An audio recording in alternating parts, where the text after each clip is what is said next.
عليكم ورحمة الله وبركاته، حبايبي عاملين ايه؟ وحشتوني. ايه الأخبار؟ ايه رأيكم بقى في صينية الرقاق اللي باللحمة المفرومة ديت؟ هي أصلا معمولة من العيد، بس أنا معلش اتأخرت عليكم على الفيديو.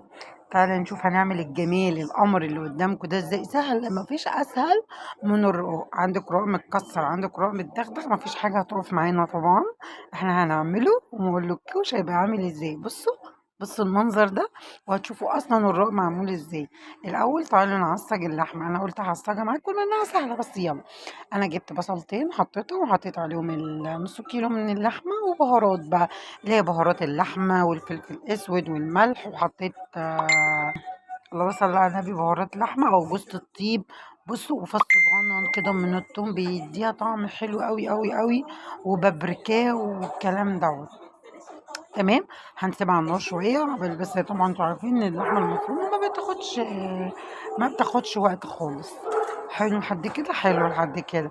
بعد كده هقوم بقى اسيبها شويه كده على النار تاخد وتدي ايه مع بعضيها، واقوم جايبه الرقاق بتاعي. عايزه اقول لكم انا كنت بحط فلفل على فكره بالقرن الثوم بطماطمية كده عشان يديها لون احمر كده حلو قوي. ما بحبهاش تبقى بيضة، يعني بحب ان هو لون يبقى حلو كده. جبت معايا شوربه، وجبت معايا نص كوبايه من اللبن، وجبت معايا مكعبين من الزبده. حابه بدل ما كل شويه احط زبده في زبده، لا انا ريحت نفسي. جبت اللبن وجبت الشوربه وجبت الزبده وغليتهم، بس مش غليتهم، دفيتهم عشان مش يقولوا لي الجلاش الرقاق. بعد كده بصوا الرقاق عامل ازاي اصلا. في الاول طبعا انتوا شايفين الرقاق عامل ازاي. ما تتضايقيش، ما تقوليش مش هينفع، مفيش حاجه ما بتنفعش، كل حاجه بتاعنا احنا اللي بنعمل الحاجه، مش الحاجه اللي بتعملنا على فكره. بصوا بعد كده حطيت اللحمه بتاعتي في النص، وقمت حاطه كده مكعبين من الزبده. وبعد كده هكمل بقى. انا بحط تلاتة وتلاتة. هتقولي لي طب انت عرفت ازاي هو متدغدغ؟ بعينيكي بقى، يعني أنا بعينيكي. شوفي الدنيا، هي دي القصه يعني.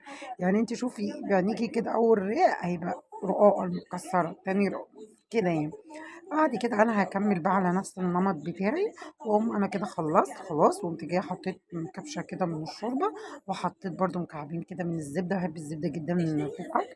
وكنت عايده البوتاجاز بتاعي على 180 وهحطها. وبعد كده بعد ما حطيتها اخدت اللون وكل حاجه، قمت جايه وقمت قلباها. مش عارفه هي زي ما انتم شايفين كده بوريها لكم. قلبتها، وهخليها بقى تكمل بقيه اللون بتاعها عشان يطلع اللون اللي انتوا شفتوه في اول الفيديو.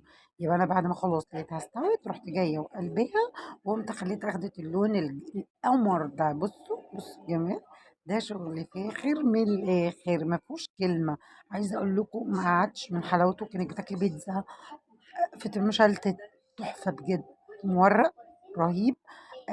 الأولاد فرحوا بيه قوي. بوريكم إن هو عامل إزاي.